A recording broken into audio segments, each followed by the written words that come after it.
Welcome to the second video of Selfmade, and this time I will show you what I have promised you a long time ago, a how-to on my Electromagnetic Spiderman web launcher. It's a bit simpler, still can be modified easily to be as powerful as the last one. It's just, not as tricky to make as the last one, a lot easier. And yeah, if you have any questions, ask me on the comments. And here we go. So for the coil, you take your pipe and put a nice and clean layer on it. It's 0.8 millimeter copper wire coated. Has to be coated or it will short. And when you're done, you just fix it with hot glue. Smear it in there. Make sure it stays together.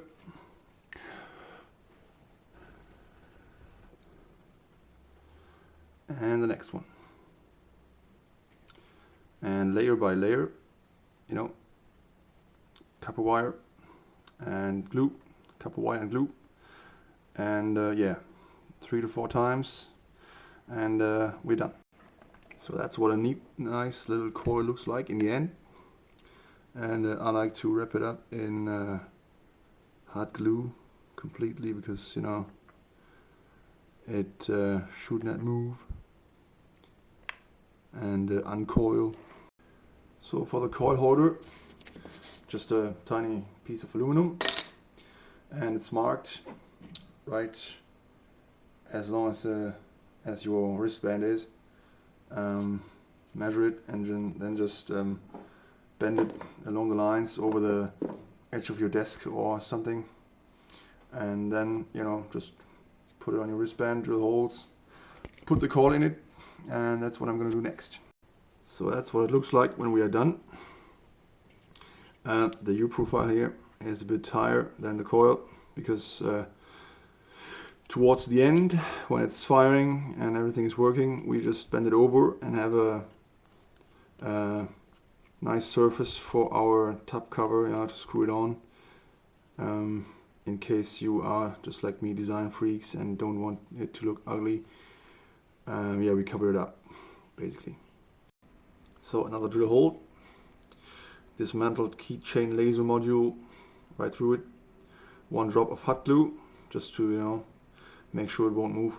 After you have fired the first shot, you will have to realign the laser module and make sure it hits where the BB hits. So really fix it and glue it in place when you have fired the first shot after the aligning. And yeah, that's pretty much it. Up to the next step. What you see here is our capacitor bank. Flash capacitors, salvaged from the disposable cameras.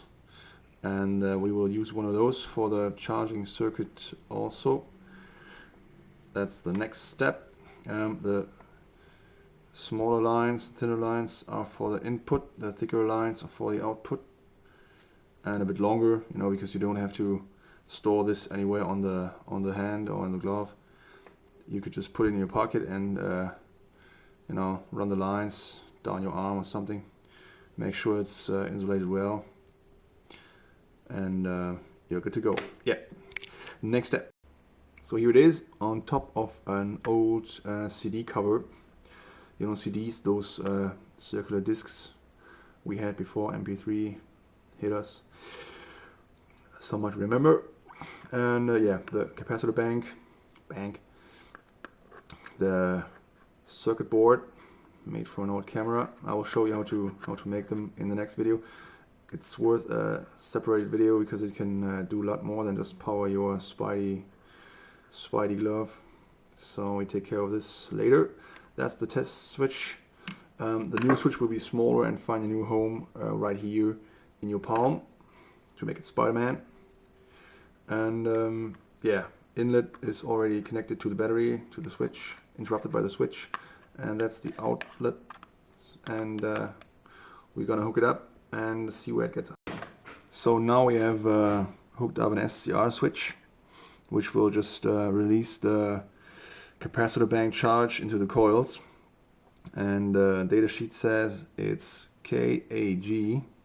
G is for gate. It will switch on the SDR. In the middle is A node for input, and the remaining pin is the output. So you just run it in from the capacitors and out to the coil. And this is a resistor, 1.2 kilo ohms, to make sure it won't blow the gate and make it become a diode. The input for the gate is actually the charged capacitor bank. It's not really common, but I do it because, you know, it works. And the resistor will protect the gate, so nothing bad will happen. And yeah, now we are ready to hook it up to the coil. So for the board that will hold the push button switches, you just cut out, again, old CD, a part like this, half ass, half hard, and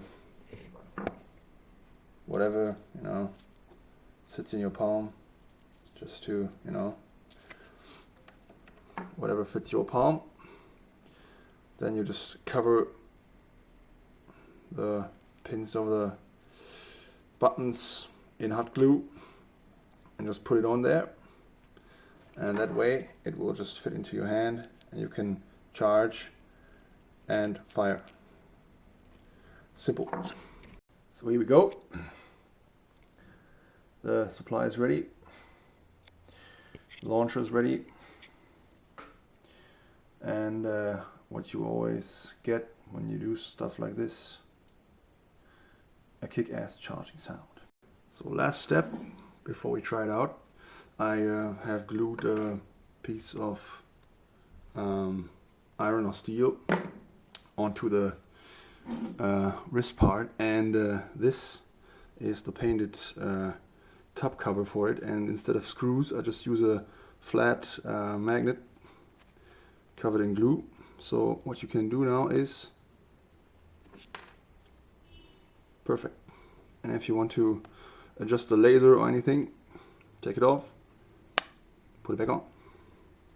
Simple, efficient, and looks cool. Done. So for the projectile I used a 4mm screw matching the inner diameter of my barrel. Whatever you have, use something, you know, of the same diameter. You can make a pointy tip using a file and your drill. Works well. I will do that right away. And yeah, now we are ready to fire.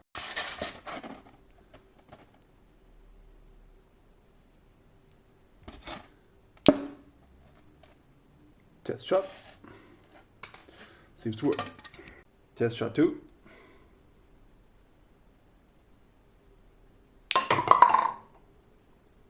Yep. So it works. Hope all you guys copy it. If you do, show it to me on Facebook. Follow me, like it, do what you want. Spread the word, and I see you next time.